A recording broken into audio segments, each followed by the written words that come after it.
Assalamualaikum warahmatullahi wabarakatuh. Alhamdulillah. Alhamdulillahilladzi 'allama bil qalam, 'allamal insana ma lam ya'lam. Asyhadu an la ilaha illallahul khaliqul anam wa asyhadu anna sayyidana wa maulana Muhammadan 'abduhu wa rasuluhul hadi ila daris salam. Allahumma salli wa sallim wa barik ala sayyidina wa maulana Muhammadin masabihil umam wa ala alihi wa sahbihi wa man tabi'al huda ila yaumil khitam, amma ba'du. Sahabatku, peserta Akademi Khatib Indonesia, khususnya Kabupaten Lampung Timur dan Provinsi Lampung pada umumnya, kita melanjutkan materi yang kedua terkait dengan naskah khutbah.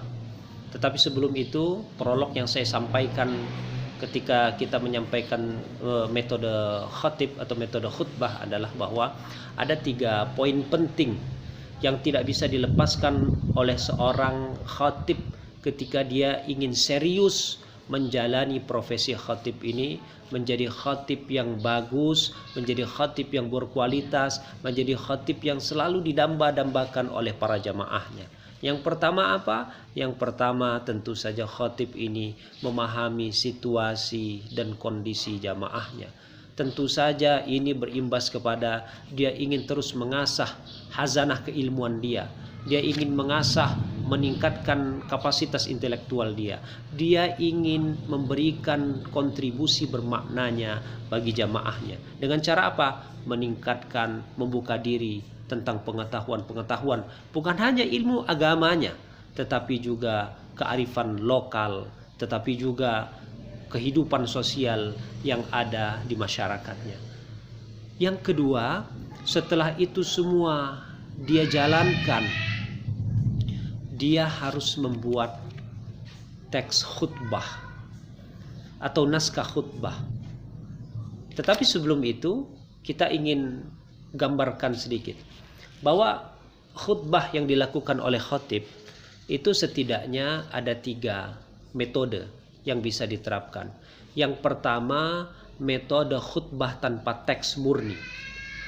Dia berdiri mengucapkan salam, kemudian dia duduk ketika muadzin mengumandangkan azan, kemudian dia kembali lagi memberikan khutbahnya mulai dari muqaddimah sampai dengan terakhir melaksanakan salat. Dia tidak menggunakan teks sama sekali. Ini yang sebenarnya paling efektif karena interaksi mata dengan mata, kepala dengan kepala, pandangan dengan pandangan bersama jamaah. Dia merasakan empati yang luar biasa dia keluarkan kepada jamaah, dan jamaah pun ketika dipandang oleh khatib, dilihat oleh khatib, mau tidur dia malu. Maka mau tidak mau dia mendengarkan khutbahnya khatib. Tetapi metode ini bukan tanpa kelemahan. Kelemahan yang paling fatalnya adalah Allah Subhanahu wa taala selalu meletakkan lupa di dalam hati umat manusia. Al-insanu makanul khata' wan nisyan. Manusia itu tempatnya salah dan lupa. Ketika kita sedang berapi-api menyampaikan tanpa teks, kemudian kita lupa ayatnya, kita lupa sambungan hadisnya, kita lupa apa yang mau kita sampaikan. Di situ terjadi blank spot yang bisa mempengaruhi kepercayaan, kekhusyuan, mempengaruhi kekhidmatan khutbah Jumat itu sendiri. Kelemahan yang kedua, ini yang tidak kalah fatal. Kalau tanpa teks, kadang-kadang kita lihat, terutama mohon maaf, tidak saya mengeneralisir ya, tetapi rata-rata saya lihat khutbah-khutbah di perkotaan yang tanpa teks, kemudian berkembang khutbah itu semakin panjang, semakin ngelantur, semakin meluas, sehingga semua dibahas. Habis waktu 15 menit terlewati, 20 menit terlewati, subhanallah, ada yang khutbah sampai 30 menit. Khutbahnya bagus, tetapi kadang tidak melihat situasi dan kondisi jamaah yang mungkin mereka lelah seharian bekerja, mereka menjadi buruh di pasar, mereka juga lelah, mereka memeras keringat banting tulang, mereka lelah. Ada juga yang harus segera bekerja kembali, tetapi sebelum bekerja mereka juga harus makan. pikirannya kemana-mana. Sementara yang khutbah berapi-api tanpa teks, dia lupa kontrol waktu. Nah ini, lupa kontrol waktu ini menjadi penyakit tanpa teks yang sulit sekali dihindari kalau tidak terbiasa. Oleh karena itu ada solusi yang kedua, yaitu solusi menggunakan naskah. Ini juga ada kelebihan-kelebihannya, namun ada kekurangan. Apa kelebihannya? Tentu saja naskah itu selain kita baca berulang-ulang, kita tidak membaca ketika kita menyampaikan khutbah melalui teks. Kita baca sekilas, kita lihat lagi ke audiens, kita baca lagi, kita lihat lagi ke audiens. Narasi yang kita gunakan, kalimat gaya bahasa yang kita tuturkan, itu kalimat-kalimat yang seolah-olah kita tidak membaca. Dengan syarat kita baca berulang-ulang ketika di rumah. Sebelum kita baca berulang-ulang, tentu naskah kita buat sendiri. Kita atur manajemen waktunya. Berapa menit sih kita ingin khutbah? Khutbah pertama berapa menit? Diselingi dengan duduk di antara dua khutbah, kemudian khutbah kedua berapa menit, kita sampaikan itu dengan pas waktunya, karena ada manajemen waktu ketika kita menyampaikan khutbah secara teks. Kelebihan-kelebihan lainnya, kita bisa menggunakan kalimat-kalimat yang bagus yang mungkin ketika kita di luar teks kita tidak bisa mengungkapkannya. Ketika kita membaca narasi-narasi itu bagus, kita bisa menyampaikannya dengan elok, dengan benar. Bahkan orang-orang mendengarnya luar biasa terkagum-kagumnya. Bukan hanya sekedar terkagum-kagum, tetapi justru dengan kalimat-kalimat itu tergugah keimanannya. Wajilat qulubuhum. Mereka lantas hatinya tergugah. Oleh karena itu teman-teman, walaupun naskah ini juga ada kelemahan, tidak bisa tidak ada kelemahan. Apa kelemahannya? Bagi orang-orang yang terpaku kepada naskah, apalagi naskahnya tidak dibaca dengan baik, baru pertama kali ketemu itu lantas dibaca, itu akan sangat-sangat tidak interaktif, tidak komunikatif dengan jamaah. Dia membaca khutbah itu di dunianya sendiri, sementara jamaah di dunianya sendiri. Jamaah dengan fikirannya, dengan hayalannya, dengan lamunannya, dengan tidurnya. Sementara kita asyik membacakan khutbah, mungkin dengan terbata-bata. Ada salah-salah kata yang kita baca karena kita tidak biasa membacanya. Kita tidak ulang-ulang. Atau bisa jadi karena naskahnya bukan buatan kita. Ada buku khutbah di masjid yang itu disediakan oleh pengurus masjid yang sudah berumur puluhan tahun, kita ambil, kita buka saja. Ini bulan apa? Ramadan. Cari di situ khutbah bulan Ramadan, kita bacakan saja. Pembacaannya pun terbata-bata, tidak mengena kepada audien. Ini menjadi kelemahan yang juga fatal ketika kita menggunakan naskah. Maka ada pilihan yang ketiga. Apa pilihan ketiga ini? Pilihan kita tetap sediakan naskahnya, tetapi pointer-pointernya saja yang kita tulis besar. Selebih itu pengembangannya kita sendiri. Kita mengembangkan kita sampaikan pengembangan dari naskah tersebut dengan bahasa kita, gaya kita, style kita, tetapi tidak lepas dari konteks apa yang ada di naskah. Oleh karena itu sahabat-sahabat sekalian, kita sudah mulai harus belajar membuat teks naskah khutbah sendiri. Saya menyediakan banyak sekali. Saya mengumpulkan naskah khutbah itu yang paling tua tahun 79 ada. Ada berpuluh-puluh naskah khutbah yang kita punya koleksinya. Tetapi itu bukan menjadi satu patokan kita. Kita setiap Jumat ketika kita jadi khatib, kita harus menyiapkan naskah sendiri. Besok saya khutbah di masjid apa, audiensnya semacam apa, jamaahnya bagaimana, yang paling cocok kita sampaikan apa, itu kita tulis. Setidaknya ketika kita bicara tentang naskah khutbah, ya, ada beberapa poin yang harus kita uraikan, ya, yang harus termuat. Yang itu disebut sebagai sistematika, susunan, sistematika khutbah. Poin yang pertama adalah pendahuluan. Poin yang kedua adalah materi atau isi. Poin yang ketiga adalah kesimpulan. Minimal 3 ini. Ada juga penulis yang membaginya menjadi 5, ada yang menjadi 6, ada beberapa yang dibagi. Tetapi saya pribadi, saya bagi menjadi 3 ini. Yang pertama ada pendahuluan, muqaddimah. Yang kedua ada isi atau materi. Yang ketiga ada kesimpulan. Maka baik kita gunakan naskah, teks, maupun di luar teks, kita ingat ini. Ini yang paling krusial, yang paling penting. Rukun khutbah jangan sampai tertinggal.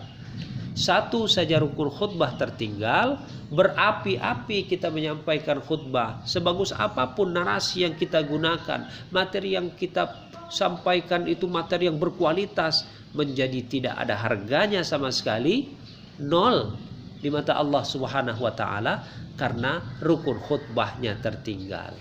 Apa rukun khutbah? Banyak sekali. Itu di dalam kitab Al-Fiqh al-Madhahibil Arba'ah itu diterangkan mazhab Imam Asy-Syafi'i bagaimana, mazhab Imam Hambali bagaimana, mazhab Imam Hanafi, mazhab Imam Maliki bagaimana. Tetapi setidaknya rukun khutbah itu memuat adanya hamdalah. Alhamdulillahi Rabbil Alamin atau innal hamdalillah. Yang penting ada ucapan puji syukur tertinggi hanya kepada Allah Subhanahu wa taala. Redaksinya pilih saja. Ada alhamdulillah, alhamdulillahi Rabbil Alamin, ada innal hamdalillah dan lain sebagainya. Yang kedua syahadat salawat, tasyahud. Itu tidak boleh ditinggalkan. Tasyahud itu muatannya adalah syahadat dan salawat. Redaksinya bagaimana? Banyak sekali. Asyhadu an la ilaha illallah wa asyhadu anna Muhammadar Rasulullah. Allahumma shalli ala sayyidina Muhammad. Itu yang paling standar. Itu yang paling standar.